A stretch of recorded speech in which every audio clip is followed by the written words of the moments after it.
देखिए प्यारे बच्चों, आज हम लोग यहाँ पर हेलोल्केन हेलोरीज जितनी भी कहानियां हम लोगों ने अभी तक पढ़ी थी मेरा प्यारा बेटा, उसमें से मैंने आप लोगों को उसका जो बेसिक इंट्रोडक्शन था और प्रिपरेशन वाला जो हिस्सा था उतना कंटेंट आप लोगों को पढ़ा दिया है। आज हम लोग यहाँ पर उनकी जो फिजिकल प्रॉपर्टी है और आइसोमेरिज्म वाला जो हिस्सा है उसको पूरा कंप्लीट करने की कोशिश करेंगे। वैसे तो आइसोमेरिज्म जो था वो क्लास 11 में आप लोगों ने पढ़ा था, लेकिन उनमें से ही जो थोड़ा सा हिस्सा हल्का सा रिवीजन करना है।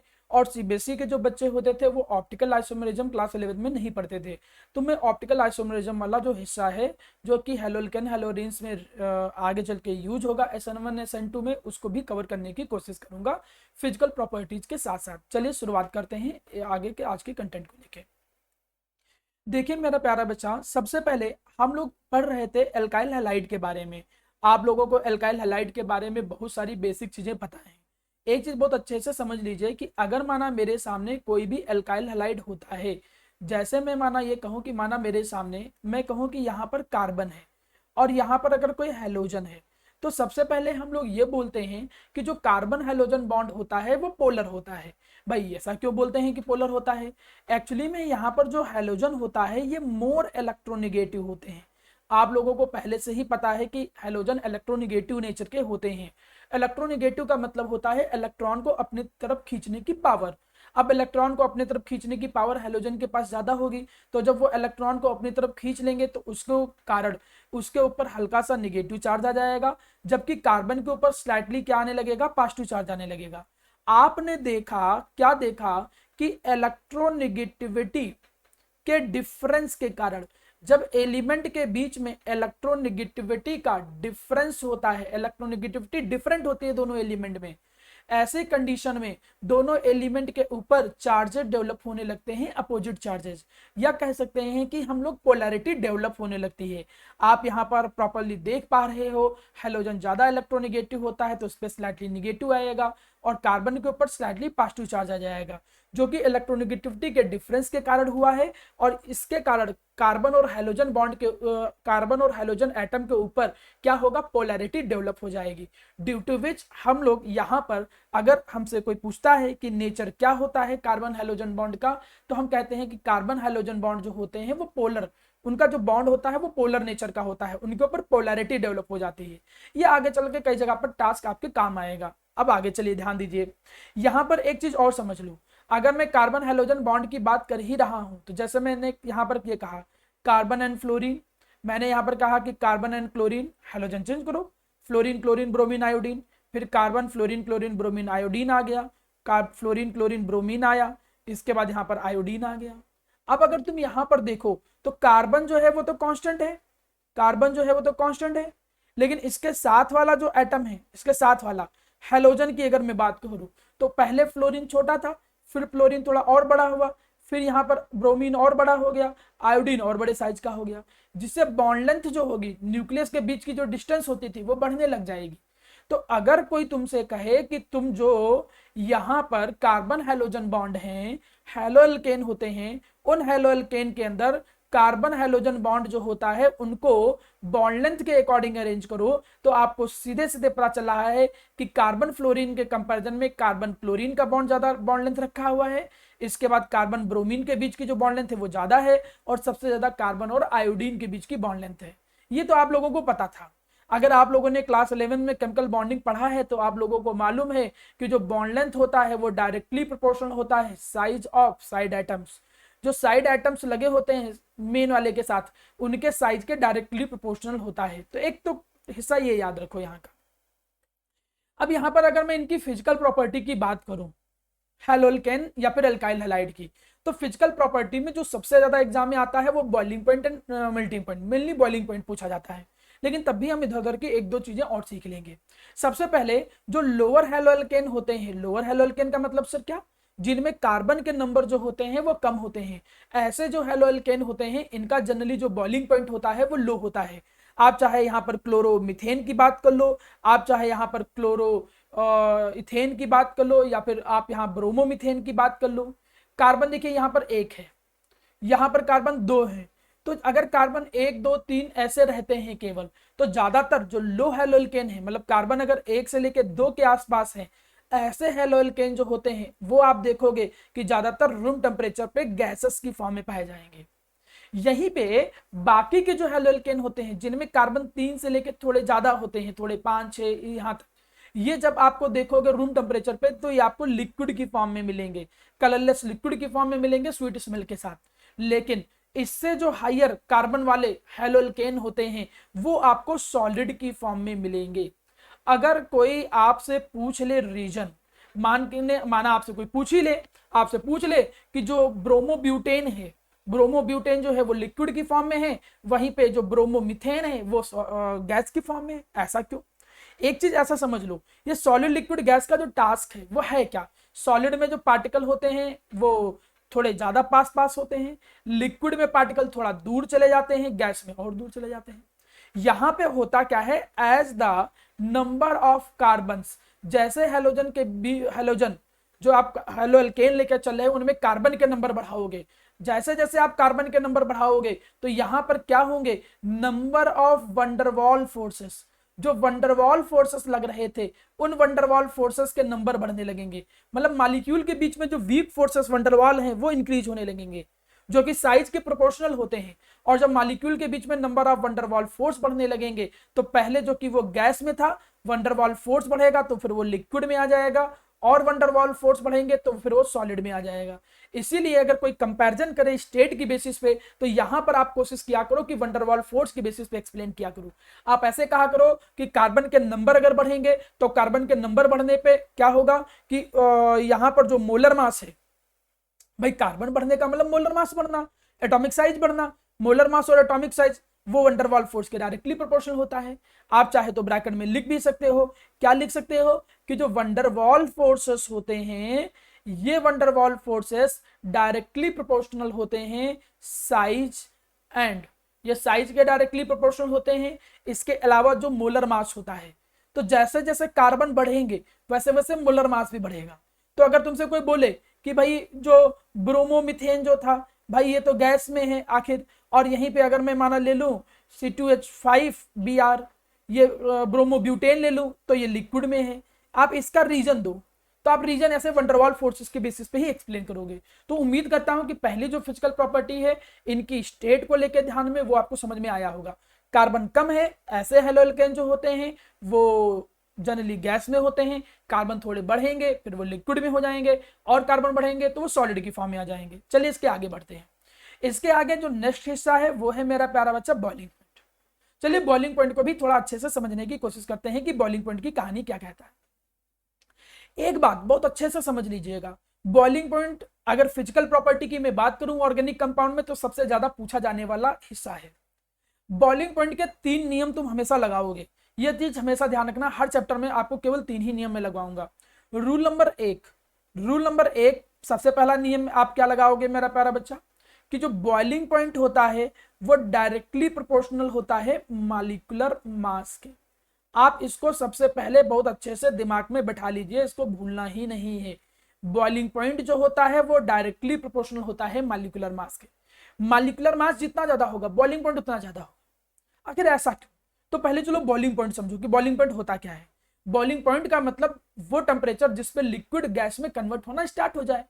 लिक्विड गैस में कन्वर्ट होना स्टार्ट हो जाए मतलब मॉलिक्यूल लिक्विड के थोड़े पास पास में है, थोड़ा ध्यान से समझना, लिक्विड के मॉलिक्यूल थोड़ा पास पास में है, गैस में कन्वर्ट करने का मतलब उनको थोड़ा दूर दूर करना और दूर दूर करना। अब तुम हमको एक बात बताओ जरा, बिल्कुल आराम से, तुम समझ भी जाओगे बता भी ले जाओगे।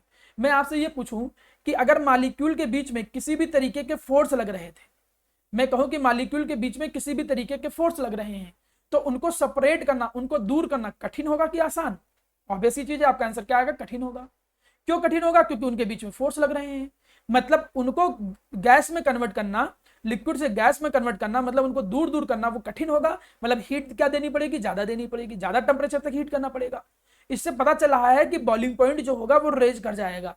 तो एक सीधा सा नियम बहुत अच्छे से अपने दिमाग में बैठा लीजिए, और वो नियम ये है प्यारा बेटा कि जब भी मॉलिक्यूल के बीच में किसी भी तरीके के अट्रैक्शन फोर्स लगने लग जाए, may be van der Waals force, hydrogen bond, any another ionic force, अगर मॉलिक्यूल के बीच में किसी भी तरीके का फोर्स लगने लग जाए तो उसके कारण उसका बॉइलिंग पॉइंट या मेल्टिंग पॉइंट हमेशा बढ़ जाता है। तो कभी भी बॉइलिंग पॉइंट को कंपेयर करना हो तो सबसे पहला नियम मॉलिक्यूलर मास, अच्छा, मॉलिक्यूलर मास वाला क्यों नियम सर? क्योंकि आपको पता होना चाहिए कि जो मॉलिक्यूलर मास होता है वो डायरेक्टली प्रोपोर्शनल होता है नंबर ऑफ वंडरवॉल फोर्स या स्ट्रेंथ ऑफ वंडरवॉल फोर्स। जितना ज्यादा मॉलिक्यूलर मास होगा वंडरवॉल फोर्सेस जो होंगे वो उतने ज्यादा होंगे, ये याद रखिएगा। अब जितने ज्यादा वंडरवॉल फोर्सेस, सुनो, जितने ज्यादा वंडरवॉल फोर्सेस उतना ही मॉलिक्यूल पास पास में, दूर करना कठिन, ज्यादा हीट देनी पड़ेगी। मतलब मैं कहना क्या चाहता हूं या समझाना क्या चाहता हूं, माना एक सिंपल से क्वेश्चन में कोई दे दे, कहे कि CH3Br, आपसे कहे कि ब्रोमोमिथेन, और ये आपसे कहते कि ब्रोमोइथेन। अब ब्रोमोमिथेन और ब्रोमोइथेन में से कोई तुमसे कहे कि जरा बताओ किसका, ब्रोमोमिथेन और ब्रोमोइथेन में से बताओ जरा किसका बॉइलिंग पॉइंट ज्यादा है, तो आप कहोगे कि बॉइलिंग पॉइंट किसका ज्यादा है, बॉइलिंग पॉइंट ऑब्वियस सी बात इसका ज्यादा है। क्यों इसका बॉइलिंग पॉइंट ज्यादा है? क्योंकि इसमें कार्बन ज्यादा है, मोलर मास ज्यादा है। जरा देखो यहां पर मोलर मास जो है वो ज्यादा है कि नहीं है भैया? अब यहां पर मोलर मास ज्यादा है, जब मोलर मास ज्यादा है तो बॉइलिंग पॉइंट ऑब्वियस चीज ज्यादा हो जाएगा।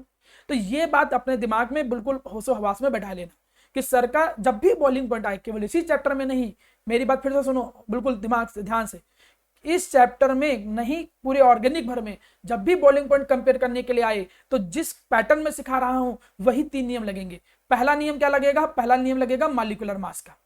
अगर मोलर मास में डिफरेंस ज्यादा है, देखोगे कि 10 से 15 यूनिट से ज्यादा डिफरेंस है, 8-10 यूनिट से ज्यादा डिफरेंस है, तो जिसका मोलर मास ज्यादा हो उसका बॉइलिंग पॉइंट ज्यादा। डजंट मैटर कि क्या फंक्शनल ग्रुप है, फंक्शनल ग्रुप का कॉन्सेप्ट कंपेरेबल मोलर मास में लगता है जब मोलर मास लगभग लगभग बराबर हो। किसी का 45 आ रहा है, किसी का 46-47, ऐसे मतलब जब 5-6-8 यूनिट का डिफरेंस हो तब कंपेरेबल का कॉन्सेप्ट लगता है। यहां पे तुम चाहे एसिड ले आओ चाहे एल्कोहल ले आओ, अगर मोलर मास का डिफरेंस 10 या 20 यूनिट से ज्यादा है, 10 या 15 यूनिट से ज्यादा है, तो मान के चलो फिर जिसका ज्यादा है भले वो एल्केन हो तब भी उसका बॉइलिंग पॉइंट ज्यादा होगा। तो पहला नियम आप इसी क्रम में लगाओगे कि जिसका मोलर मास ज्यादा उसका बॉइलिंग पॉइंट ज्यादा। ठीक, क्लियर हो गया? जिसका मोलर मास ज्यादा उसका बॉइलिंग पॉइंट ज्यादा। ठीक है, अब चलिए दूसरे रूल पे आते हैं।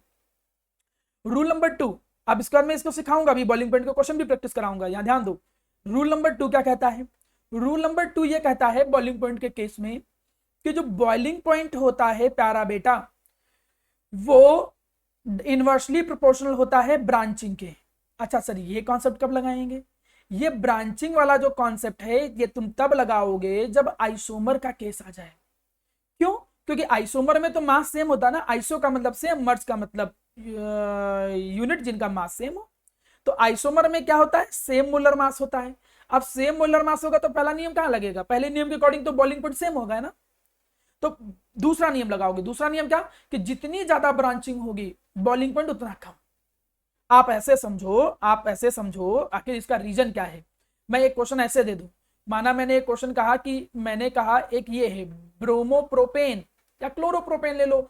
हर बार जरूरी थोड़ी कि ब्रोमो ही लो, वो तो मैं खाली बताने के लिए ले रहा था, इसलिए कोई समस्या वाली बात नहीं। माना क्लोरोप्रोपेन ले लो और एक क्लोरोप्रोपेन ऐसा ले लो। आप कोई कहे कि इन दोनों में से देखिए दोनों का मोलर मास सेम है, आप मोलर मास कंपेयर नहीं कर सकते। क्यों? क्योंकि 3 कार्बन है, क्लोरीन 1 है, 3 कार्बन है, क्लोरीन 1 है। हाइड्रोजन जब मेजर करोगे तो हाइड्रोजन के नंबर भी सेम आएंगे, नंबरिंग जब काउंट करोगे तो दोनों का मास सेम है। जब दोनों का मास सेम है तो दूसरा कॉन्सेप्ट लगाओगे। ध्यान रखना, जब मोलर मास सेम हो, वो आइसोमर हो एक दूसरे को, तब दूसरा कॉन्सेप्ट लगाया जाता है। दूसरा कॉन्सेप्ट क्या कहता है कि जितनी ज्यादा ब्रांचिंग बॉइलिंग पॉइंट उतना कम। इनमें से बॉइलिंग पॉइंट किसका ज्यादा हो जाएगा? पहले वाले का। ठीक, इसका रीजन देखो, अगर मैं इसके रीजन की बात करूं तो रीजन पे थोड़ा फोकस करिएगा। रीजन क्या कहता है? रीजन कहता है एज ब्रांचिंग इंक्रीजेज, जैसे जैसे तुम ब्रांचिंग इंक्रीज करोगे, जैसे जैसे तुम ब्रांचिंग इंक्रीज करोगे, तो ब्रांचिंग इंक्रीज करोगे तो ब्रांचिंग करने से, ये देखिए क्लास 11 में पढ़ा है, कोई पहली बार नहीं पढ़ रहे हो, अगर आपको ना समझ में आए तो क्लास 11 में जाके देखिए, वहां और अच्छे समझाया जाएगा। ब्रांचिंग करने से मतलब वो और क्लोज आ रहे हैं। ब्रांचिंग करने का मतलब सरफेस एरिया कम हो जाना, ब्रांचिंग करने का मतलब सरफेस एरिया कम हो जाना, और सरफेस एरिया कम हो जाएगा इसका मतलब समझ रहे हो क्या है? सरफेस एरिया कम हो जाने का मतलब नंबर ऑफ वंडरवॉल फोर्स कम हो जाएंगे, क्योंकि भैया जो सरफेस एरिया होता है वो वंडरवॉल फोर्स के प्रोपोर्शनल होता है। देखो यहां पे सरफेस एरिया जरा देखो, मैं समझा रहा हूं, यहां पे देखो सरफेस एरिया कम हो जाएगा जब ब्रांचिंग होगी, ये बिल्कुल फैला फैला रहेगा। तो जब ब्रांचिंग होती है तो सरफेस एरिया कम हो जाता है, सरफेस एरिया कम होगा तो नंबर ऑफ वंडरवॉल फोर्स कम हो जाएंगे। और आपको मालूम है कि वंडरवॉल फोर्स जितने ज्यादा होंगे मॉलिक्यूल के बीच में, बॉइलिंग पॉइंट ज्यादा होगा। लेकिन वंडरवाल फोर्स कम हो गए तो उससे बॉइलिंग पॉइंट हमेशा क्या हो जाएगा, डिक्रीज हो जाएगा। इस चीज को बहुत अच्छे से दिमाग में रखिएगा, भूलिएगा नहीं कतई। तो ये हो गया रूल नंबर 2। रूल नंबर 2 के बाद अब आइए चलिए चलते हैं रूल नंबर 3 पे। चलिए समझने की कोशिश करते हैं कि भैया रूल नंबर 3 कहता है क्या। रूल नंबर 1, रूल नंबर 2 के बाद रूल नंबर 3 अप्लाई होता है। रूल नंबर 3 क्या कहता है? रूल नंबर 3 यह कहता है कि अगर आइसोमर वाला भी केस चलो हटा दियो, आप मोलर मास वाला भी केस हटा दीजिए। अब इसके बाद जब मास कंपैरेबल हो, कंपैरेबल का मतलब क्या हो गया, जब मास कंपैरेबल हो, कंपैरेबल का मतलब लगभग 2 से लेकर 10 यूनिट तक का डिफरेंस हो। कंपैरेबल मास के केस में देखिए ये नियम तीसरी कंडीशन में ही लगेगा जब दो नियम फेल होने लगे, मतलब जब लगभग 2 से लेकर 10 यूनिट तक, 10 तो बहुत बोल दिया मैंने, लगभग बस इतना ही डिफरेंस हो, केवल उससे ज्यादा ना डिफरेंस। तब ऐसे केस में कभी कभी फंक्शनल ग्रुप और पोलैरिटी का फर्क पड़ने लग जाता है। ऐसे कंडीशन में अगर हम देखें तो जो हैलो एल्केन होंगे इनका जो बॉइलिंग पॉइंट होगा वो ज्यादा होगा, किससे ज्यादा होगा, नॉर्मल हाइड्रोकार्बन से। नॉर्मल हाइड्रोकार्बन से बॉइलिंग पॉइंट इनका ज्यादा होगा। क्यों भैया ज्यादा होगा? ज्यादा इसलिए होगा क्योंकि जो हैलो एल्केन होते हैं ये पोलर होते हैं। पोलर का मतलब इनके ऊपर चार्ज आ जाता है, और आपको मालूम है कि अगर ये पोलर होंगे तो एक दूसरे को अट्रैक्ट भी करेंगे। अगर माना ये पोलर हैं तो एक दूसरे को अट्रैक्ट करेंगे, और ये पोलर जब एक दूसरे को अट्रैक्ट करेंगे तो अट्रैक्शन फोर्स आने लग गए ना, और अट्रैक्शन फोर्स से बॉइलिंग पॉइंट क्या होता था, बढ़ जाता था। तो जनरली ये तभी लगता है जब कंपैरेबल हो, बहुत ज्यादा डिफरेंस है तब नहीं अप्लाई होगा। जैसे मैं एक एग्जांपल बोलूं, माना मैंने कहा यहां पर हमने लिख दिया CH3, हमने लिख दिया क्लोरीन, यहां पर हमने क्या लिख दिया CH3, और हमने लिख दिया यहां पर, मैं इसको बदल देता हूं, ठीक है, मैं इसको यहां बदल देता हूं। मैंने यहां पर लिख दिया CH3 और यहां पर हमने लिख दिया ब्रोमीन। ठीक, यहां पर हमने क्या लिख दिया CH3, ब्रोमीन का मास 80 होता है, 80 होता है, क्लोरीन का मास 35 होता है। तो अगर डिफरेंस देखो तो लगभग 45 के आसपास आ गया। तो CH3 CH2 CH2 Cl। अब देखो यहाँ पे, अब इन दोनों को देखो, ये आया पहला, ये आया दूसरा। अब कोई कहे कि इन दोनों में से, अच्छा इन दोनों में तो कंपेयर करोगे तो और ज्यादा नियम लगाना पड़ेगा, तो इलेक्ट्रोनेगेटिविटी का डिफरेंस लगाना पड़ेगा। मैं ये नियम ना लगा के एक सिंपल नियम के थ्रू बता रहा हूँ, ठीक है, थोड़ा ध्यान दीजिएगा। मैं यहां पर माना एक एल्केन दे दूं, मैं कहूं CH3 CH2 CH2 और CH3। चलो अब मैंने ये देख किया आपके सामने, अब ये दो हैं, अब इन दोनों के बीच में तो बॉइलिंग पॉइंट कंपेयर करो। पहले वाले का बॉइलिंग पॉइंट देखो जरा कितना हो जाएगा। पहले वाले का बॉइलिंग पॉइंट, पहले वाले का बॉइलिंग पॉइंट 15, कार्बन और 3 15 और ब्रोमीन का 80, तो 80 ब्रोमीन का हो गया। ब्रोमीन मतलब यहाँ क्लोरीन लो बेटा, ठीक है, तो ज्यादा सही रहेगा। तो 15 और क्लोरीन का 35, तो लगभग ये 50.5 के अप्रॉक्स आया मास।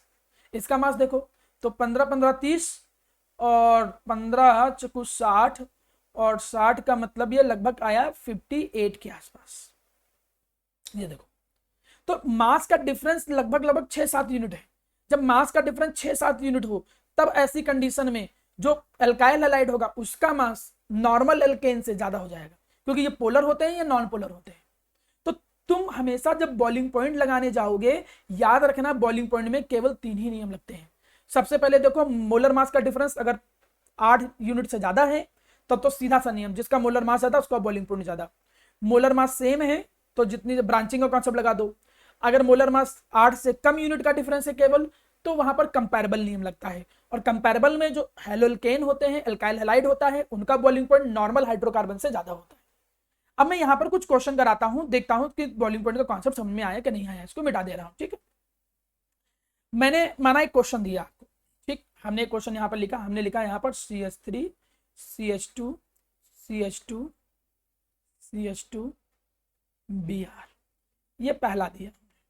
दूसरा हमने यहां लिख दिया CH3 CH2 CH2 CH2 Cl, second दे दिया। थर्ड हमने क्या दे दिया CH3 CH2 CH2 CH2। Okay, थोड़ा बदल देता हूं मैं, सॉरी, इसको थोड़ा सा बदल देता हूं जिससे थोड़ा सा कॉन्सेप्ट और अच्छे से समझ में आए। मैं इसको बदल के बता देता हूं। यहां पर हमने थर्ड वाला दिया CH3, यहां पर हमने लगा दिया CH3, यहाँ पर हमने लगा दिया CH3, 4 कार्बन थे 4 हो गए, यहाँ पर हमने लगा दिया Br, ये हमने कर दिया थर्ड लास्ट। अब हमने यहाँ पर कह दिया मेरा प्यारा बच्चा कि CH3 CH2 CH2 CH2 CH2 CH3, ठीक है। ये हेक्सेन है, ये क्या है, हेक्सेन है। ये हमने देखे 4 ऑप्शन रखे। अब समझना, इसी से पूरा कॉन्सेप्ट बहुत अच्छे से दिमाग में बैठा लेना, नहीं तो बार बार कंफ्यूज रहोगे। ये केवल यही नहीं, हर जगह नियम लगेगा इस तरीके से। सबसे पहले तो एक अंदाजे से लगभग आप मास आइडिया कर लिया करो, कितना कितना मास आएगा। जरूरी नहीं है कि कैलकुलेट करो, वो प्रैक्टिस में भी आ जाता है, लेकिन आपको पता होना चाहिए। देखिए यहाँ 4 कार्बन है, तो 60 में से 3 गया, तो लगभग ये 57 के आसपास है। ब्रोमीन का मास 80 होता है, तो ये 137 के आसपास मास आ गया। मैंने लगभग कैलकुलेट किया है। यहाँ देखो तो ये आ जाएगा 57, और क्लोरीन का 35 होता है। यहाँ पर चेक करो तो मास लगभग ये आ जाएगा 92.5। इसको चेक कर लेते हैं, तो ये और पहला देखो सेम ही आएगा। आप चेक करोगे तो ये भी 37 आएगा, क्योंकि 4 ही कार्बन है और एक ब्रोमीन है, हाइड्रोजन भी सेम है। इसको चेक करो तो 6 90 में से 4 हटा दो तो लगभग 86 के अप्रॉक्स है, ठीक है। अब अगर हम देखें यहाँ पे इनमें हम बॉइलिंग पॉइंट को कंपेयर करने की बात करें, तो पहला नियम, जिसका मोलर मास सबसे ज्यादा उसका बॉइलिंग पॉइंट सबसे ज्यादा। इनमें मोलर मास अगर देखो सबसे ज्यादा किसका आ रहा है, 137 इन दोनों का आ रहा है, तो इन दोनों का बॉइलिंग पॉइंट सबसे ज्यादा, क्योंकि मोलर मास सबसे ज्यादा दिख रहा है इनका। अब इन दोनों में से चूंकि बिल्कुल सेम है, अब बिल्कुल सेम है तो यहाँ पर फिर ब्रांचिंग का नियम, दूसरा नियम लगा दोगे, आइसोमर हो गए। तो ब्रांचिंग करने से बॉइलिंग पॉइंट क्या होता था, कम, इनवर्सली प्रोपोर्शनल, तो मतलब ज्यादा किसका हो जाएगा, फर्स्ट वाले का। तो सबसे ज्यादा जो बॉइलिंग पॉइंट है वो पहले वाले का हो जाएगा। यहाँ बॉइलिंग पॉइंट का ऑर्डर लिख लें। ब्रांचिंग होने से थर्ड वाले का कम हो गया, लेकिन इन दोनों का बाकियों से ज्यादा रहेगा, क्योंकि मोलर मास देखो 137 है, जितना ज्यादा मोलर मास उतना ज्यादा बॉइलिंग पॉइंट। पहला नियम तो वही लगेगा। ब्रांचिंग वाला नियम चूंकि सेम हो गया तो ब्रांचिंग का नियम लगा दिया। अब इन दोनों में देखो, इन दोनों में इसका 92 है, इसका 86 है, लगभग 6 का डिफरेंस है। तो मोलर मास का नियम ही मत लगाने लगना हमेशा कि मोलर मास का नियम लगा दो।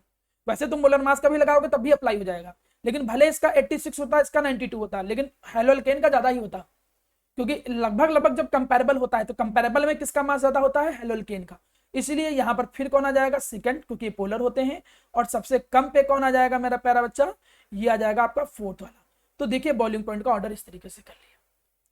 बॉइलिंग पॉइंट में हमेशा 3 नियम लगते हैं। सबसे पहले आप नियम लगाते हो नंबर 1, जिसका मोलर मास सबसे ज्यादा उसका बॉइलिंग पॉइंट ज्यादा, मोलर मास सेम तो ब्रांचिंग का नियम। और कंपेरेबल के केस में देखना पड़ता है हेलोल्केन का या अल्काइल हैलाइड का नॉर्मल हाइड्रोकार्बन से ज्यादा होता है boiling point due to polarity. हमने कार्बन हैलाइड जो कार्बन हाइड्रोजन का बॉन्ड था वो देखा, वो पोलर नेचर का होता है। हमने देखा कि भैया उनका फिजिकल स्टेट या बॉइलिंग पॉइंट देख लिया। डेंसिटी की बात करो अगर, तो ये तो जो प्रॉपर्टी है इनको भी अच्छे से समझ लीजिएगा। यहां पर एक बात समझ लीजिए इन फिजिकल प्रॉपर्टी में, कि जो हैलोजन एटम होते हैं वो हैवियर होते हैं हाइड्रोजन के कंपैरिजन में, तो पता ही है। तो जो हैलोजन डेरिवेटिव होते हैं वो ज्यादा डेंसर होते हैं। सीधा सा नियम है कि जितना बड़ा हैलोजन रहेगा उतनी ज्यादा डेंसिटी रहेगी। ये बात अपने दिमाग से मत भूलिएगा, क्योंकि डेंसिटी इक्वल टू होता है मास पर यूनिट वॉल्यूम। मास ज्यादा इंक्रीज होता है वॉल्यूम के रिस्पेक्ट में, तो इसके कंपैरिजन में डेंसिटी बढ़ती है। हैलोजन जितना बड़ा उतना ज्यादा डेंसिटी। तो इसीलिए ये ऑर्डर आप याद रखना कि कोई भी अगर बाकी के कार्बन के नंबर सेम है, तो अगर आप यहां पर देखो हैलोजन केवल चेंज किया जा रहा है तो डेंसिटी कुछ इस रिस्पेक्ट में बदलेगी। मतलब अगर तुमसे कोई कहे कि ये ब्रोमोमीथेन और आइडोमीथेन, इन दोनों में किसकी डेंसिटी ज्यादा है, तो आइडोमीथेन की डेंसिटी ज्यादा है। सीधा सा नहीं है, कम जरूरत पड़ेगा डेंसिटी का, लेकिन तब भी पता होना यार चाहिए तुम लोगों को, ठीक है। चलिए सॉल्वेबिलिटी की बात करते हैं। अगर मैं सॉल्वेबिलिटी की बात करूं तो तुम लोगों को पता है कि जो पोलर होते हैं वो वाटर के अंदर सॉल्युबल होते हैं। Polar are soluble in the water. Polar molecules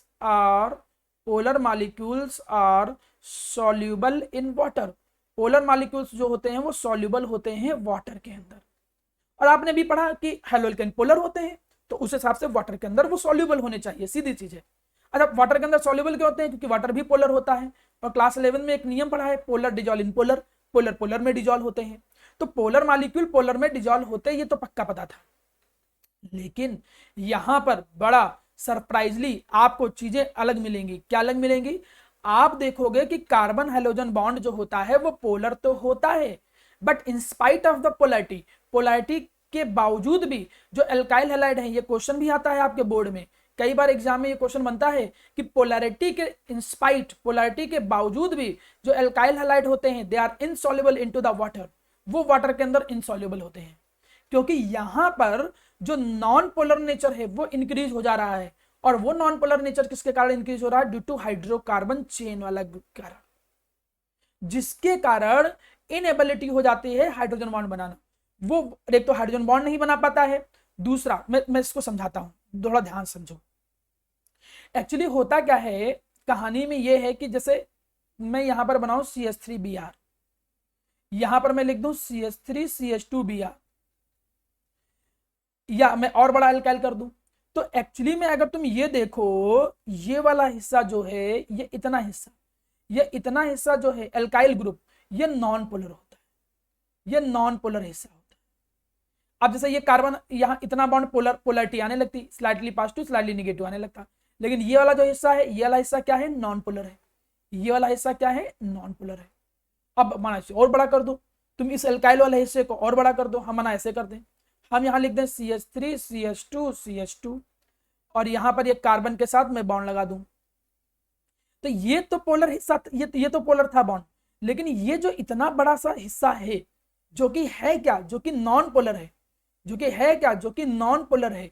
इस नॉन पोलर हिस्से के कारण, ध्यान सुनिएगा, इस नॉन पोलर हिस्से के कारण ये ओवरऑल मॉलिक्यूल जो होने लगता है वो नॉन पोलर होने लगता है।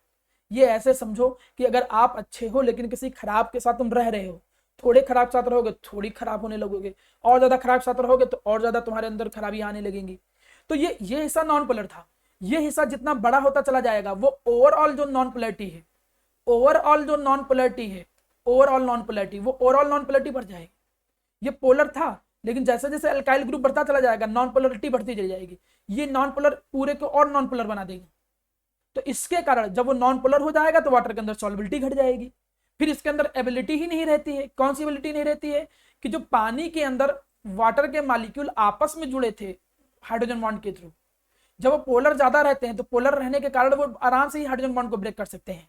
यहां पर जो एल्काइल हैलाइड है, ये अल्काइल हैलाइड जो है इसके पास एबिलिटी ही नहीं है कि ये जो वाटर के बीच में हाइड्रोजन बॉन्ड है उनको ब्रेक कर पाए। तो आप कहोगे alkyl halide are polar in nature but they are insoluble in water just because of that they don't have the ability to break the hydrogen bond present between the water molecules। जो water molecules के बीच में hydrogen bond present होते हैं उनको break करने की ability, उनके break करने की कैपेबिलिटी जो होती है that is not present in the alkyl halides, that's why the alkyl halides are not soluble into the water. तो पोलर है तो क्या है, पोलर होने से फर्क नहीं पड़ता है, बट पोलर होने के बावजूद भी they are not soluble in the water. तो ये चीज आपको बहुत अच्छे से पता होनी चाहिए। उम्मीद करता हूं कि आप लोगों को फिजिकल प्रॉपर्टीज जो हैं वो बहुत अच्छे से समझ में आ रही होंगी अल्काइल हैलाइड की या हेलोल्केन की। मैंने 4 फिजिकल प्रॉपर्टी डिस्कस किया। पहले तो इनके स्टेट को लेकर डिस्कस किया, अल्काइल हैलाइड पोलर नेचर के होते हैं। स्टेट में हमने डिस्कस किया कि कार्बन अगर 1-2 होंगे तो वो गैस रहेगा, फिर लिक्विड देन सॉलिड, क्योंकि वंडरवाल फोर्स बढ़ने लगते हैं। बॉइलिंग पॉइंट में नियम हमने 3 सिखाए, 3 नियम आप लोगों को पता है। Boiling point directly proportional to molecular mass, दूसरा नियम boiling point inversely proportional to branching, comparable में अल्काइल हैलाइड का बॉइलिंग पॉइंट हाइड्रोकार्बन से ज्यादा होता है। फिर डेंसिटी, जितना बड़ा हैलोजन उतनी ज्यादा डेंसिटी। फिर सॉल्युबिलिटी, पोलर होने के बावजूद भी अल्काइल हैलाइड पानी के अंदर सॉल्युबल नहीं होता है। ये क्वेश्चन डायरेक्ट एग्जाम में आता है। अब यहां पर बात उठती है आइसोमर के एक अच्छे टॉपिक की, इसको बहुत अच्छे से दिमाग में दिल में बैठा लीजिएगा। देखिए आइसोमर्स का, अगर आपको आइसोमर का कॉन्सेप्ट नहीं क्लियर है तो एक बार आप आइसोमर का लेक्चर क्लास 11 से देख लीजिए, ठीक है। हम यहां पर ये मान के चल रहे हैं कि आपको आइसोमर का लेक्चर क्लियर है। क्वेश्चन क्या क्या रहा है, ऑल द स्ट्रक्चरल आइसोमर बनाओ, सारे स्ट्रक्चरल आइसोमर बनाओ। प्रॉब्लम यही है कि उसने स्ट्रक्चरल आइसोमर पूछा है, क्योंकि स्ट्रक्चरल पूछा है तो उसके अंदर चेन भी हो जाएंगे और इसके अंदर पोजीशन भी हो जाएंगे। ये तो छोड़ो, फंक्शनल ग्रुप यहाँ पर हैलोजन है, अगर फंक्शनल ग्रुप माना अल्कोहल और कुछ होता तो फंक्शनल आइसोमर भी बनने लग जाते, टैटोमरिज्म के भी चांस हो जाते। ये तो अच्छी बात है कि इसमें हैलोजन है तो 2 ही स्ट्रक्चरल आइसोमर शो करेगा। तो अब इसको सारे बनाने पड़ेंगे। मॉलिक्यूलर फॉर्मूला देखो क्या दिया गया, C5H11Br। मॉलिक्यूलर फॉर्मूला दिया गया C5H11Br। अच्छा क्वेश्चन है, एनसीईआरटी में इंटेक्स्ट में दिया गया है क्वेश्चन, ठीक है। करोगे कैसे? सबसे पहला अच्छी बात यह होती है कि आप हमेशा पहले बनाया करो क्या, चेन आइसोमर, सॉरी पहले आप बनाने की कोशिश क्या करो, पोजीशन आइसोमर। तो पहले 5 कार्बन ले लो, देखो 5 कार्बन ले लिया, ठीक, ये हमने क्या ले लिया, 3 2 5 कार्बन और एक हाइड्रोजन लगा दिया, ये पहला पोजीशन आइसोमर आया। पोजीशन आइसोमर बनाते समय कार्बन चेन नहीं चेंज की जाती है, ये नियम पढ़ाया जाता है, अगर नहीं पता है तो आप स्ट्रक्चर आइसोमर में जाइए, कार्बन चेन नहीं चेंज कर सकते हो। तो देखो एक Br यहाँ आ जाएगा, ये दूसरा बन गया। तीसरा बनाने जाओगे तो देखो एक Br थर्ड पे आ जाएगा। कार्बन चेन बदल नहीं सकते हो, केवल Br की जगह बदल सकते हो। लेकिन अगर इनको तुम देखो ध्यान से तो इनका सबका नाम अलग अलग है, इसलिए ये आइसोमर भी है और इनका मोलर मास भी सेम है। मैंने हाइड्रोजन मेंशन नहीं किया, हाइड्रोजन अंडरस्टूड होता है, आप अपने आप हल लोगे, ठीक। तो ये देखो 1 ब्रोमोपेंटेन, 1 ब्रोमोपेंटेन। दूसरा क्या निकला मेरा बच्चा, 2 ब्रोमोपेंटेन, 2 ब्रोमोपेंटेन। तीसरा क्या निकला मेरा बच्चा, 3 bromopentane, 3 bromopentane. 1 bromopentane, 2 bromopentane, 3 bromopentane. जब बना लिया करो तुम पोजीशन आइसोमर, उसके बाद चेन आइसोमर बनाया करो, उससे आपको डाउट नहीं रहेगा।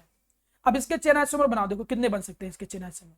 अब इसके चेन आइसोमर बनाने गए तो पहला तो बना ही है, दूसरे में देखिए चेन आइसोमर में जो हाइड्रोजन है उसकी पोजीशन नहीं डिस्टर्ब कर सकते, देखिए नियम दोनों ध्यान। ये तो तुमने बनाए पोजीशन आइसोमर, ये बनाए हैं देखो पोजीशन आइसोमर।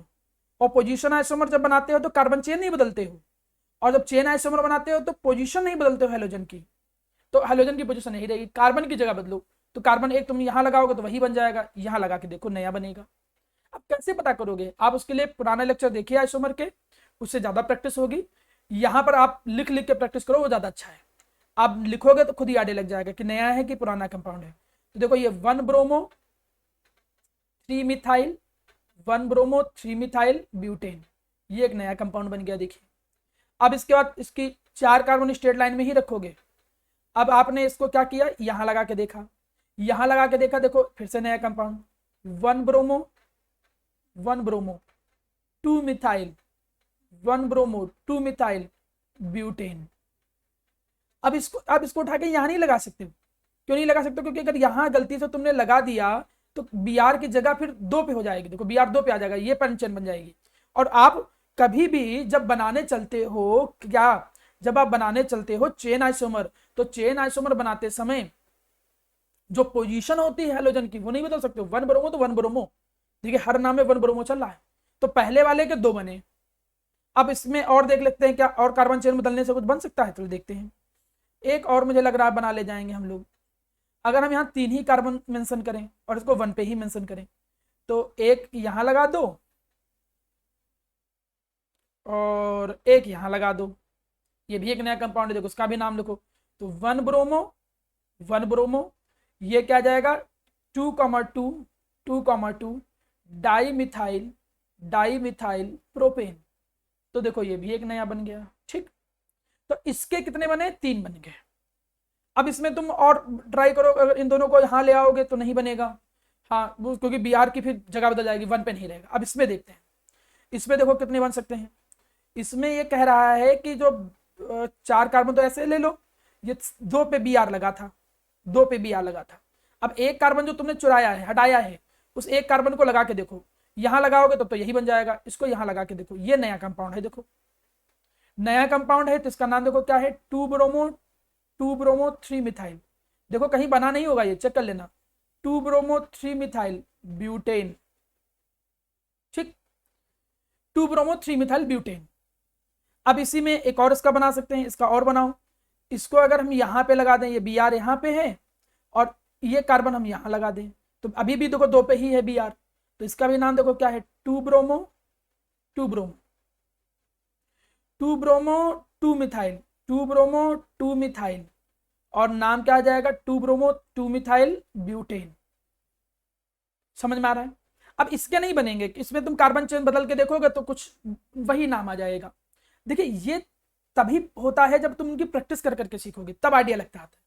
अब आप देखो 1 2 3 4 5 6 7 8। आप ड्रॉ कर करके देख लो, आप पता कैसे करोगे, कुछ भी कोशिश करो इधर उधर करके, ये इन्हीं में से कोई ना कोई बनेगा। तो तुम प्रैक्टिस करके देखिए, तरीका यही कि पहले तुम क्या बना लो, पहले पोजीशन बना लो, तब उनके चेन बनाओ, उससे आपको कभी कंफ्यूजन नहीं रहेगा, आप आराम से डिस्टिंग्विश कर सकते हो, क्वेश्चन अच्छे होते हैं इसके। 8 बनने थे, 8 बना लिए आपने जो जो बनाने थे। अब पहचानना है कि भैया इनके नाम तो लिख ही दिया है, classify them as a primary secondary and tertiary bromide. तो देखो ये प्राइमरी है क्योंकि जिस कार्बन से लगा है वो 1 से जुड़ा है तो ये प्राइमरी है, ये जिससे लगा है वो 2 से जुड़ा है तो सेकेंडरी है, ये जिससे लगा है वो 2 तरफ से जुड़ा है तो ये सेकेंडरी है, ये जिससे लगा है जिस कार्बन से वो 1 से है तो प्राइमरी है, ये भी प्राइमरी है, ये भी प्राइमरी है, ये जिससे लगा है वो 2 से लगा है ये सेकेंडरी है, ये जिससे लगा है वो 3 तरफ जुड़ा है तो टर्सरी है। तो आपने ये भी मेंशन कर लिया कि प्राइमरी सेकेंडरी टर्सरी ब्रोमाइड कौन है, ये भी आप आराम से पता कर ले गए। उम्मीद करता हूं सिंपल सी चीज है, आपको समझ में आ गई होगी। चलिए आगे बढ़ते हैं, ये तो सब समझ में आ गया। इसी में जब तुम अभी आगे जाओगे तो एक टॉपिक आएगा SN1 एंड SN2 रिएक्शन। तो उसमें आइसोमर में ऑप्टिकल आइसोमरिज्म की जरूरत पड़ेगी। ऑप्टिकल आइसोमरिज्म आपने नहीं पढ़ा था क्लास 11 में, CBSE बोर्ड के बच्चे, ISC के बच्चों को मैंने बताया था, उनके सिलेबस में था, लेकिन तब भी एक बार ऑप्टिकल आइसोमरिज्म समझ लीजिए। ऑप्टिकल आइसोमरिज्म क्या चीज होती है, थोड़ा ध्यान दीजिएगा। जब मैं ऑप्टिकल आइसोमरिज्म की बात करूंगा, what is mean by optical isomerism, तो इसको समझने के लिए आप ये समझो कि ये कॉन्सेप्ट सबसे पहले आया, ये जो डेक्स्ट्रोरोटेटरी, लियोरोटेटरी, DNL फॉर्म आइसोमर्स होते हैं, ये आइडिया लग जाएगा आपको। आइसोमर है तो इसका मतलब मोलर मास तो सेम होगा। ये सबसे पहले लुइस जो एक साइंटिस्ट थे, इन्होंने डिस्कवर किया था, एक क्रिस्टल लिया था सोडियम अमोनियम टाइट्रेट। तो सोडियम अमोनियम टाइट्रेट का देखो ये क्रिस्टल, देखो ये क्रिस्टल एक दूसरे की मिरर इमेज लगता था, एक दूसरे की क्या लगता था, मिरर इमेज लगता था, एक दूसरे की मिरर इमेज लगता था। लेकिन एक जो PPL होती है, एक लाइट होती है प्लेन पोलर लाइट, उसको रोटेट कराने की एबिलिटी इनके बीच में अलग अलग थी। मैं थोड़ा और आसान करता हूं, आप बस इतना समझो कि सबसे पहले ऑप्टिकल आइसोमरिज्म का जो काम था वो किस पे किया गया था, सोडियम अमोनियम टाइट्रेट के क्रिस्टल में, क्योंकि वो दो अलग अलग फॉर्म में एग्जिस्ट करता था, वो एक दूसरे की मिरर इमेज होते थे और उनका फॉर्मूला सेम होता था, मोलर मास सेम होता था, तो आइसोमर हो गए थे। तो वहां से थोड़ा बहुत कॉन्सेप्ट आया था, लेकिन अब क्या है इसको मैं अच्छे से समझाता हूं, थोड़ा ध्यान दो। ये कॉन्सेप्ट समझने के लिए, ऑप्टिकल आइसोमर के कॉन्सेप्ट को समझने के लिए यहां पे ध्यान दो। हम सबसे पहले यहां पर एक सोर्स ले लेते हैं, माना हमने एक सोर्स ले लिया जिससे लाइट निकल रही है, ठीक है, मल्टी डायरेक्शन में लाइट निकल रही है, ठीक। अब इसको हमने पास कराया, एक प्रिज्म लिया, एक प्रिज्म लिया उससे पास कराया, जिसको हम लोग नाम देंगे निकोल प्रिज्म, या इसको हम पोलराइजर भी कह सकते हैं।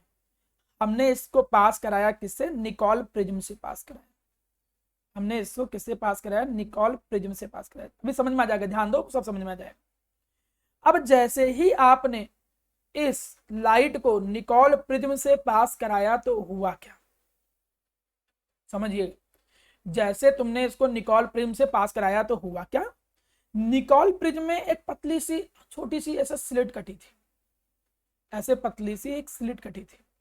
हुआ क्या कि ये जो लाइट थी, ये जो ऑर्डिनरी लाइट थी, इस ऑर्डिनरी लाइट के बाकी जो डायरेक्शन के कंपोनेंट हैं वो एब्जॉर्ब कर लिए गए निकोल प्रिज्म के थ्रू।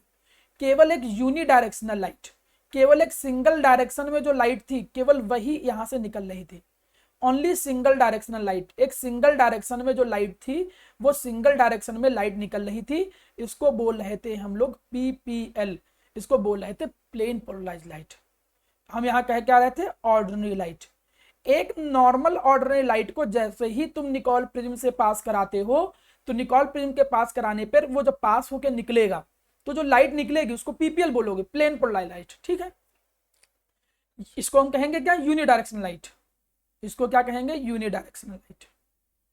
चलो भैया, अब देखा क्या गया कि अगर ये जो PPL है इसको हम किसी कंपाउंड से पास कराएं, थोड़ा समझिएगा, अभी समझ में आ जाएगा आइसोमर्स। हमने किसी कंपाउंड से पास कराया, एक सैंपल या सॉल्यूशन ले लिया, उससे हमने इसको पास कराया।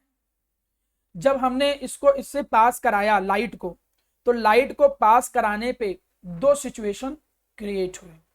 कौन कौन की दो सिचुएशन क्रिएट हुई, केस नंबर 1, केस नंबर 1, और यहां पर क्या क्रिएट हुआ, केस नंबर 2 क्रिएट हुआ। केस नंबर 1 ये देखने को मिला, क्या देखने को मिला केस नंबर 1 में, कि जो पीपीएल थी, मैं इसको शॉर्टकट में बोलूंगा पीपीएल, प्लेन पोलराइज लाइट, ठीक, प्लेन पोलराइज लाइट, यूनिडायरेक्शन, एक प्लेन में केवल कंपोनेंट है, इसको प्लेन पोलराइज्ड लाइट बोलते हैं पीपीएल। तो देखा गया PPL don't rotate, PPL don't rotate. हमने देखा कि भैया, हमने ये देखा कि हमने जब पीपीएल को पास कराया एक सैंपल से, हमने उसको एक सैंपल से, एक सॉल्यूशन से क्या कराया, पास कराया, तो हमने देखा कि यार लाइट रोटेट ही नहीं हुई है। रोटेट ही नहीं हुई, इसका क्या मतलब हुआ, इसको ऐसा समझो, रोटेट ही नहीं हुई का मतलब ये समझो कि माना ये सैंपल था, ये सैंपल था, और इस सैंपल से जब लाइट गुजर के निकली, सुनिएगा अभी समझ में आ जाएगा, लाइट इसमें से जब गुजर के निकली, तो जैसे जितने एंगल पे वो गई थी, एंगल पे जितने एंगल पे वो गई थी, वैसे ही लाइट यहां से निकल के भी आई। जब वैसे ही लाइट वहां पे निकल के आई, मतलब नो रोटेशन। हमने देखा कि भैया पीपीएल में कोई रोटेशन नहीं है।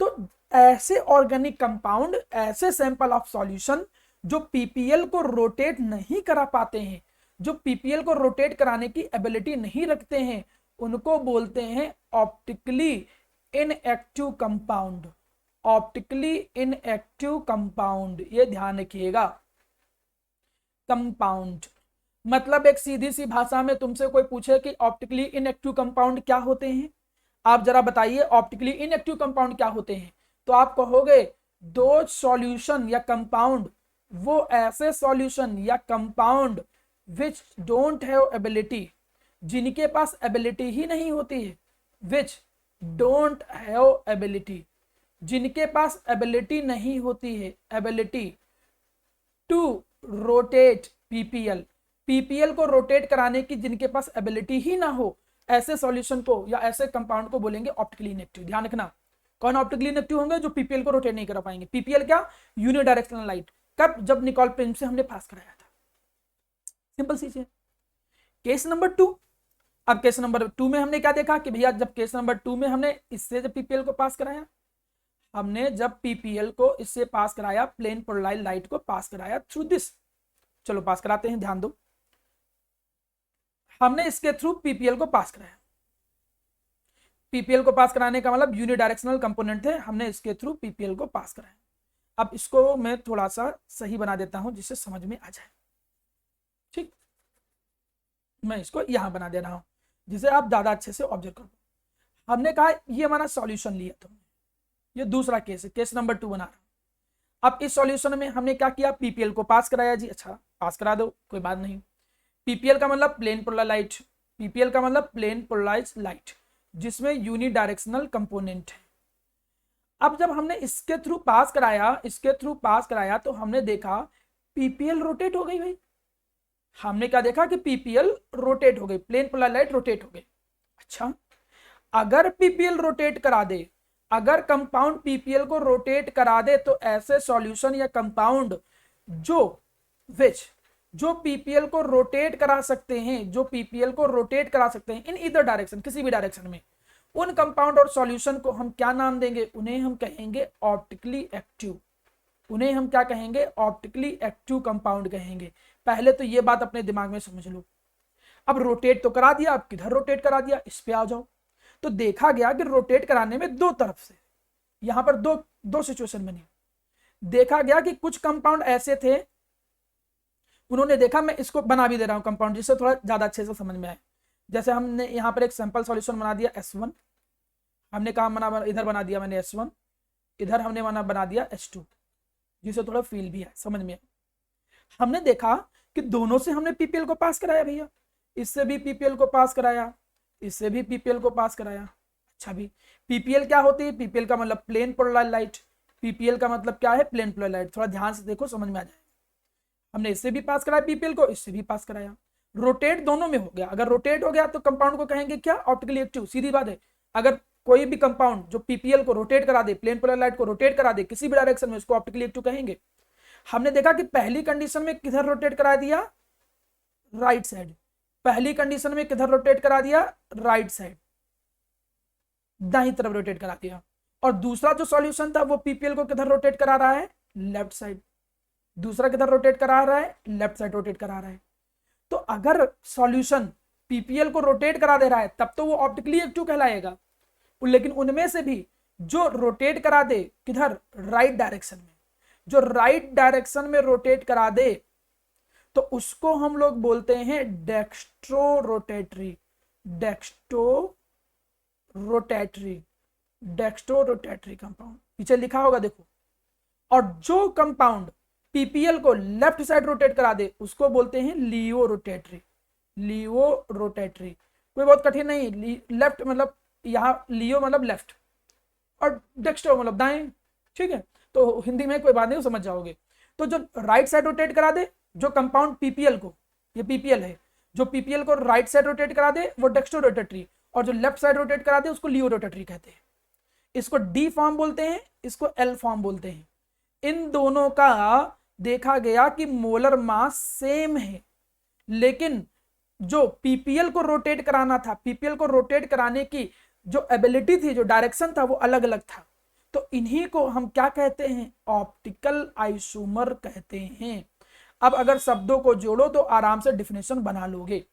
क्या कहोगे, टू और more than two organic compound, दो या दो से ज्यादा organic compound which have same molecular mass but they have different ability to rotate the PPL in different direction. एक जो लेफ्ट रोटेट कराता है, दूसरा राइट रोटेट कराता है, लेकिन मोलर मास सेम है, उनको हम बोलते हैं ऑप्टिकल आइसोमर। जैसे ग्लूकोज एंड फ्रक्टोज, दोनों का मॉलिक्यूलर फॉर्मूला C6H12O6, दोनों का मॉलिक्यूलर फॉर्मूला सेम है, लेकिन एक लेफ्ट रोटेट कराता है, एक दूसरा राइट रोटेट कराता है, तो वो ऑप्टिकल आइसोमर कहलाए। उम्मीद करता हूं समझ में आ गया होगा। पीपीएल नॉर्मल लाइट जब निकोल प्रिज्म से पास हुई, यूनिडायरेक्शनल लाइट आई, वो पीपीएल आया। सैंपल से पास कराया, सैंपल अगर रोटेट कर दे तो ऑप्टिकली एक्टिव, नहीं रोटेट कर पाए ऑप्टिकली इनएक्टिव। रोटेट कराने में दो तरफ, लेफ्ट रोटेट कराएगा तो लियो रोटेटरी, राइट रोटेट कराएगा तो डेक्स्ट्रो रोटेटरी। और कंपाउंड दो, देखिए दोनों कंपाउंड सेम ही है, मॉलिक्यूलर फॉर्मूला सेम होना चाहिए।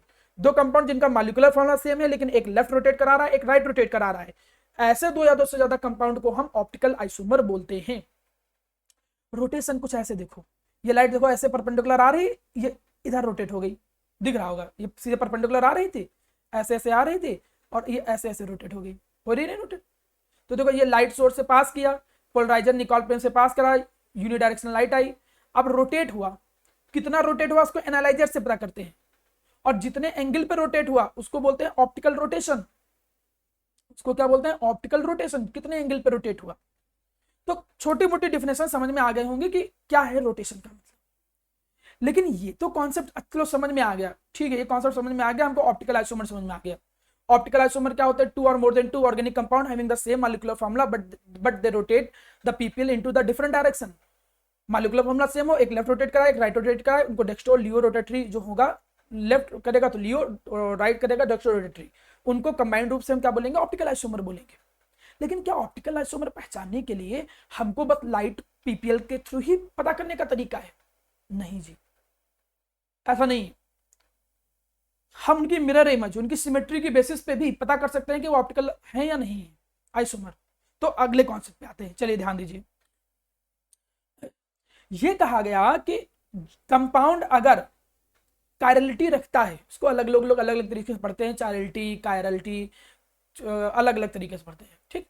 तो अगर कोई कंपाउंड है, यहां तो हम ऑब्जेक्ट बोल दे रहे हैं, अगर कोई भी ऑब्जेक्ट जो है which is not super imposable on their mirror image, जो अपनी मिरर इमेज पे नॉट सुपर इम्पोजेबल हो, उसको कायरल बोलते हैं। कोई पूछे कायरल क्या है, जो नॉन सुपर इम्पोजेबल है। भैया देखो ये हाथ, ये हाथ, आप इसको सुपर इम्पोज करें, अब ये नहीं कि ऐसे कर दो तो सुपर इम्पोज हो गया, नहीं, आप इसको रखो ऐसे, तो देखो ये अंगूठा इधर, ये अंगूठा इधर, तो ये देखो इसको उठा के सीधे इसको पर रखोगे, अंगूठा इधर आएगा, ये उधर जाएगा, तो सुपर इम्पोज नहीं करे।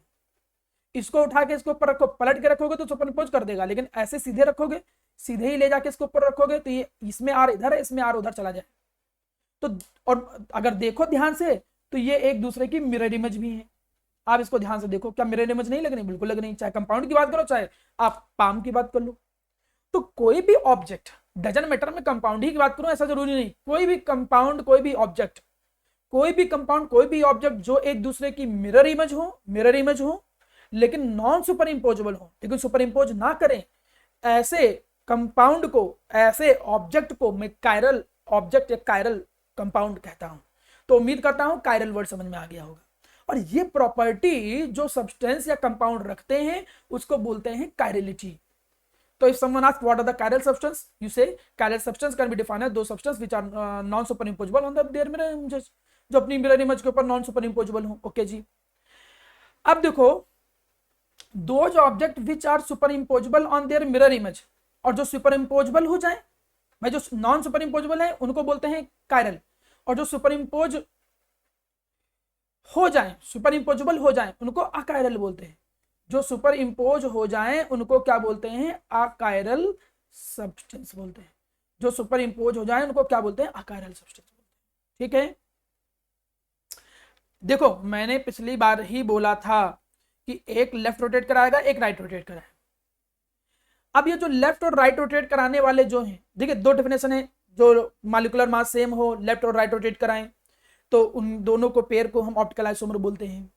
या फिर वो एक दूसरे की non superimposable mirror images होंगे. ये जो दो नॉन सुपर इम्पोजेबल इमेजेस हैं, जैसे एक ये, आप यहाँ एक एग्जांपल देखो, जैसे लैक्टिक एसिड. तो देखो ये डी लैक्टिक एसिड है, डेक्स्ट्रोरोटरी कहेंगे, इसको लियो रोटेटरी कहेंगे. लैक्टिक एसिड, अगर इन दोनों को देखो तो ये एक दूसरे की क्या है? मिरर इमेज है. ठीक है, एक दूसरे की मिरर इमेज है.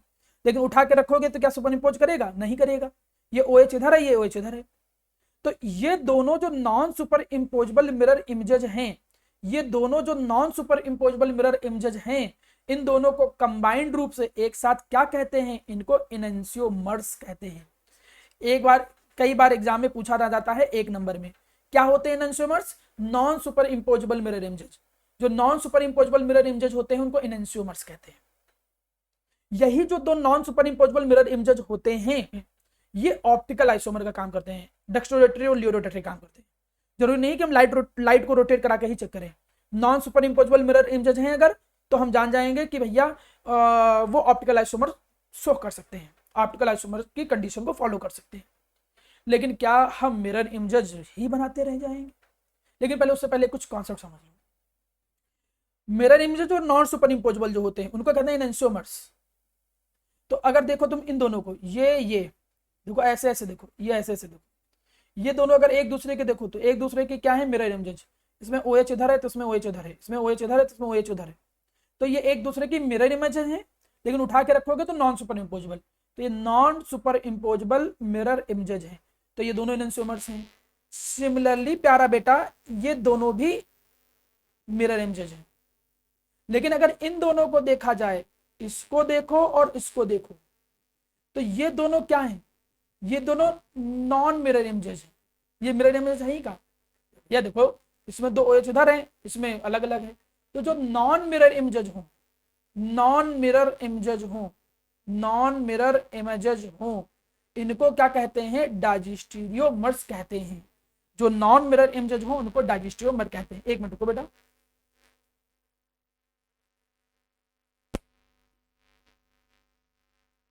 अब हमने प्यारा बेटा कहा क्या कि जो नॉन मिरर इमेजेस होते हैं उनको डायस्टीरियोमर्स कहते हैं. इसके बारे में हम और अच्छे से डिस्कस करेंगे. एक्चुअली क्लास 11 में जाओगे तो बहुत अच्छे से चीजें समझ. 1 नंबर में ये भी बहुत ज्यादा डिफिनेशन पूछा जाता है, काफी ज्यादा पूछा जाने वाला, वेरी इंपॉर्टेंट लगा सकते हो. रेसमिंग मिक्सचर. हम रेसमिंग मिक्सचर किसे कहेंगे?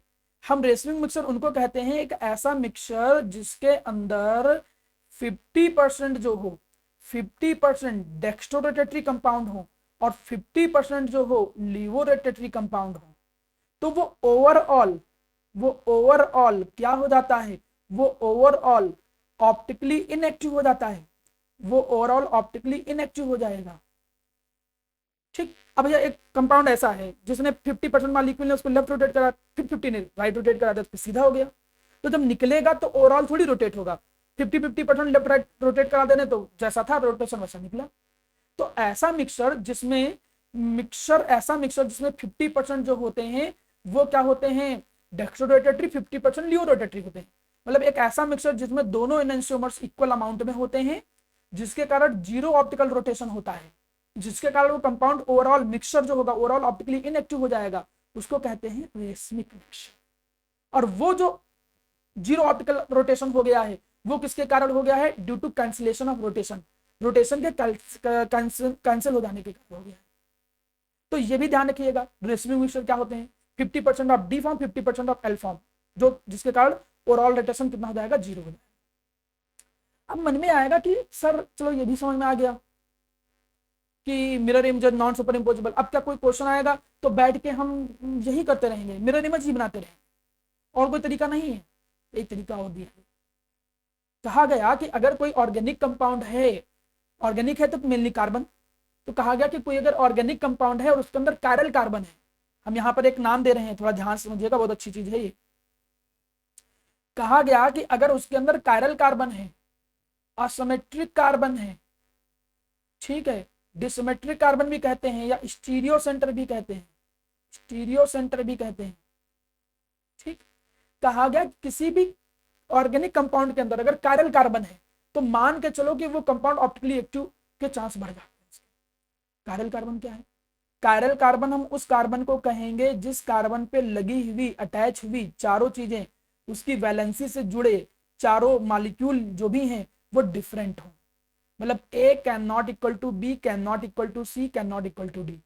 हम फिर उसको ऐसे स्टार बना के रिप्रेजेंट कर देते हैं, और उस कार्बन को क्या कहते हैं? Chiral carbon. याद रखिएगा, बहुत काम का है, बोर्ड में कई बार पूछता है कि कायरल कार्बन पहचानो कितने हैं या नहीं है। तो जैसे अब अगर कार्बन पे लगी चारों चीजें डिफरेंट होंगी तभी इसको कायरल कहेंगे। अब यहाँ पर देखो, ये कार्बन कायरल है कि नहीं? देखो होगा ही, क्यों है ये कायरल कार्बन? इसलिए है क्योंकि इधर देखो मिथाइल लगा है, इधर क्या लगा है? मिथाइल। इधर देखो तो ये इथाइल लगा है, और इधर इतना बड़ा कंपाउंड लगा हुआ है, और इधर क्या लगा है? एच लगा है, तो ये कायरल कार्बन है। इसमें देखो ये कायरल है क्या? ये भी कायरल, इधर अलग, और इधर Cl, इधर ऊपर H। ये कायरल नहीं है। क्यों भैया ये कायरल नहीं है? क्योंकि इधर भी सेम, इधर भी सेम। तो कार्बन पे लगी जब चारों चीजें डिफरेंट हो तो उसको कायरल बोलते हैं। और किसी मॉलिक्यूल में अगर कायरल कार्बन है तो इस बात के चांस बढ़ जाते हैं कि वो ऑप्टिकली एक्टिव होगा या ऑप्टिकल आइसोमर शो करेगा। अब नीचे देखो ऐसे क्वेश्चन आ जाते हैं, कायरल कार्बन पहचानो। ये कार्बन कायरल है कि नहीं? देखो इधर अलग चीज, इधर CH3, इधर CH3, इधर अलग चीज है, इधर OH है, ऊपर H है, ये कायरल है। ये कायरल नहीं है कार्बन, क्यों? क्योंकि 3 H सेम ही लगे हैं। ये कायरल है कि नहीं है? ये भी कायरल है, क्यों? क्योंकि इधर देखो CH2OH लगा, इधर अलग लगा है, इधर नीचे OH, ऊपर H। ये कायरल है क्या? नहीं है, क्योंकि 2 H लगे ना स्पेस पे, 2 H लगे, तो 2 H सेम हो जाएंगे, तो 2 कायरल है इसमें। इसमें देखो तो समझ में आ गया होगा। तो 1 2 1। अब आगे देखो सेकंड वाले में हम आते हैं। सेकंड वाले में हमने देखा कि क्या आया, इसमें कायरल। देखो ये कायरल कार्बन नहीं है, क्यों भैया नहीं है? क्योंकि 3 हाइड्रोजन सेम। इसको अगर देखें तो इधर H, इधर CH3, इधर Cl, हाँ ये कायरल है, ठीक, ये कायरल है। इस पे देखो तो इस पे तो हाइड्रोजन सेम है, ये कायरल है। तो इसमें कायरल कार्बन 2, इसमें कायरल कार्बन 1। इसमें देखो ये, इसमें एक भी कायरल कार्बन नहीं है, क्यों भैया नहीं? क्योंकि 3 हाइड्रोजन सेम हो जाएंगे। इसमें देखो इधर CH3, इधर CH3, मैच कर गया ना। देखिए ध्यान से समझो, ये कायरल नहीं है, क्यों? क्योंकि इधर CH3, इधर CH3 सेम हो गया, तो ये कायरल नहीं है। ये कायरल है क्या? चलो इसको देखो ध्यान से समझो, ये दोनों में से कोई कायरल नहीं, नीचे वाला भी कायरल होगा ही नहीं। क्यों कायरल नहीं होगा? क्योंकि 3 हाइड्रोजन सेम हो गए। इसमें देखो इधर CH3 है, इधर की चीज अलग है, देखो इधर की चीज अलग है, ये कायरल है। और ये दोनों कायरल नहीं है, क्योंकि ये 2 हाइड्रोजन सेम, 3 हाइड्रोजन सेम, तो इसमें 1। तो अगर तीनों मॉलिक्यूल में देखें तो पहले में 2 कायरल, अगले में 1 कायरल, अगले में 1 कायरल, तो ऑप्शन कौन हो जाएगा? ऐसे ही आता है क्वेश्चन कंपटीशन में। बोर्ड में भले ना आए, बोर्ड में खाली इतना पूछेगा कि बताओ कायरल कार्बन पहचानो क्यों। तो वो कार्बन जिसमें चारों चीजें सेम हो, उसको चारों चीजें डिफरेंट हो, उसको कायरल कार्बन बोलते हैं, डिसिमेट्रिक कार्बन या फिर स्टीरियो सेंटर बोलते हैं। और अगर कायरल कार्बन है तो इस बात के चांस बढ़ जाते हैं इफ ऑर्गेनिक कंपाउंड है। अगर ऑर्गेनिक कंपाउंड जो होता है उसके पास है क्या? Chiral carbon. उसके पास कायरल कार्बन होता है, देन इस बात की चांस बढ़ जाते हैं कि वो ऑप्टिकल आइसोमर शो करेगा। इस बात के चांस बढ़ जाते हैं कि ऑप्टिकल आइसोमर। इसी पे क्वेश्चन कैसे बना सकते हैं? जैसे क्वेश्चन इसी में ऐसे आ जाता है कि बताओ जरा कि वाई, एक क्वेश्चन ऐसे दे दे पूछे कि why butane two ol, why butane two ol is optically active compound. बताओ ब्यूटेन टू ऑल जो है वो ऑप्टिकली एक्टिव कंपाउंड क्यों है? जरा बताओ butane two all optically active compound क्यों है? अब ब्यूटेन टू ऑल बना लो। ब्यूटेन टू ऑल बनाया तो इधर तुमने क्या बनाया? OH, ऊपर यहाँ हाइड्रोजन, बाकी जगह हाइड्रोजन देख लो। तो अगर तुम इसको देखो तो ये ब्यूटेन टू ऑल जो कंपाउंड है इसके पास कायरल कार्बन है। इधर देखो CH3, इधर OH, इधर इथाइल, इधर H। तो ये है कायरल कार्बन, इसके पास कायरल कार्बन है, अगर एक भी कायरल कार्बन हो गया तो इस बात के चांस बढ़ जाते हैं, 99% ये हो जाता है कि वो ऑप्टिकली एक्टिव होगा। ये बात बहुत अच्छे से दिमाग में बैठा लीजिए, भूलिएगा नहीं इस चीज को। बोर्ड के लेवल में जितना ऑप्टिकल आइसोमर चाहिए मैं वो पूरा आपको सिखा रहा हूं। लेकिन कभी कभी यहीं पे खेला हो जाता है। आप देखोगे कि कायरल कार्बन है लेकिन इसके बावजूद भी ऑप्टिकली एक्टिव हो जाएगा, उनको बोलते हैं मीजो कंपाउंड्स। देखो ये कायरल कार्बन है, क्यों भैया है? क्योंकि इधर H, इधर COH, इधर OH, नीचे अलग, ये भी कायरल कार्बन है। लेकिन यहां सिमेट्री आ गई, due to symmetry, due to symmetry, due to symmetry, तो वो ऑप्टिकली इनएक्टिव हो जाता है। ध्यान रखना, मीजो कंपाउंड्स जनरली वो होते हैं विच हैव कायरल कार्बन, उनके पास कायरल कार्बन होता है बट ड्यू टू सिमेट्री, लेकिन सिमेट्री के कारण, लाइन ऑफ सिमेट्री अलग तरीके की सिमेट्री होती है, कई तरीके की मैं पढ़ाऊंगा, but due to symmetry compound is optically inactive. Symmetry के कारण कंपाउंड इज ऑप्टिकली इनएक्टिव, और कंपाउंड क्या हो जाता है? ऑप्टिकली इनएक्टिव हो जाता है। ऐसे कंपाउंड को हम कहते हैं मीजो कंपाउंड्स। तो यहां तक की चीजें आपको समझ में आ गई। देखिए ऑप्टिकल आइसोमर कोई बहुत कठिन चीज नहीं था। ऑप्टिकल आइसोमर में सीधा यह था कि पीपीएल क्या है बता दिया, ऑर्डिनरी लाइट जब निकोल प्लेन से पास होता है, यूनिडायरेक्शनल लाइट, अगर कोई कंपाउंड उसको रोटेट करा दे तो वो ऑप्टिकली एक्टिव है, नहीं रोटेट करा पाए ऑप्टिकली इनएक्टिव है, लेफ्ट रोटेट कराए तो वो लियो रोटेटरी है, राइट रोटेट कराए तो डेक्स्ट्रो रोटेटरी है। दो या दो से ज्यादा ऑर्गेनिक कंपाउंड जिनका मॉलिक्यूलर फॉर्मूला सेम है लेकिन पीपीएल को अलग अलग डायरेक्शन में रोटेट कराते हैं, उनको ऑप्टिकल आइसोमर कहते हैं। कितने एंगल पे रोटेट कराते हैं उसको ऑप्टिकल रोटेशन कहते हैं, ठीक है। लेकिन हम दूसरा कॉन्सेप्ट भी सीखे कि ऐसा कोई कंपाउंड जो अपनी मिरर इमेज पे नॉन सुपर इंपोजेबल है उसको भी ऑप्टिकल आइसोमर कहते हैं। दो नॉन सुपर इंपोजेबल मिरर इमेजेस को कंबाइंड रूप से क्या कहते हैं? एनेंशियोमर्स कहते हैं। और जो नॉन मिरर इमेजेस हो एक दूसरे की उनको डाइजेस्टीरियोमर कहते हैं, ठीक है। रेसिविंग मिक्सचर किसको कहते हैं? रेसिविंग मिक्सचर हम कहते हैं जनरली दो या दो से ज्यादा, एक मिनट रखिएगा, ध्यान दीजिए, हमने कहा रेसिविंग मिक्सचर हम उनको बोलते हैं कि ऐसा मिक्सचर जिनमें 50% डी फॉर्म 50% एल फॉर्म हो और वो ऑप्टिकली ओवरऑल इनएक्टिव हो जाए, क्योंकि कैंसिलेशन हो जाता है रोटेशन का, उसको बोलते हैं रेसिविंग मिक्सचर। कायरल कार्बन के कारण भी कंपाउंड ऑप्टिकली एक्टिव होता है। अगर कोई ऑर्गेनिक कंपाउंड कायरल कार्बन रखे हैं तो वो ऑप्टिकली एक्टिव होगा, डिसमेट्रिक कार्बन है या स्टीरियो सेंटर है तो ऑप्टिकली एक्टिव होगा। 99% मीजो कंपाउंड जैसा एक्सेप्शन केस में आ गया था। कायरल कार्बन का मतलब उस कार्बन के चारों तरफ जो लगे हुए हैं ग्रुप वो सब डिफरेंट होने चाहिए, चारों वैलेंसी डिफरेंट एटम या ग्रुप ऑफ एटम से जस्टिफाई होने चाहिए। मीजो कंपाउंड्स उनको कहते हैं जो ऑप्टिकली एक्टिव तो हो, सॉरी जिनके अंदर कायरल कार्बन तो हो लेकिन उसके बावजूद भी ऑप्टिकली इनएक्टिव हो जाए सिमेट्री के कारण, उनको कहते हैं मीजो कंपाउंड्स। तो आज की क्लास में मेरे प्यारे बच्चों मैंने आपको फिजिकल प्रॉपर्टी और आइसोमरिज्म से रिलेटेड सारा टास्क एक्सप्लेन किया है। नेक्स्ट क्लास में हम अगले टॉपिक पे चलते हैं, देखते हैं अगला टॉपिक कौन सा होता है। ध्यान दें, उम्मीद करता हूं आज आपको प्रॉपर सारी चीज समझ में आई होगी। Thank you very much.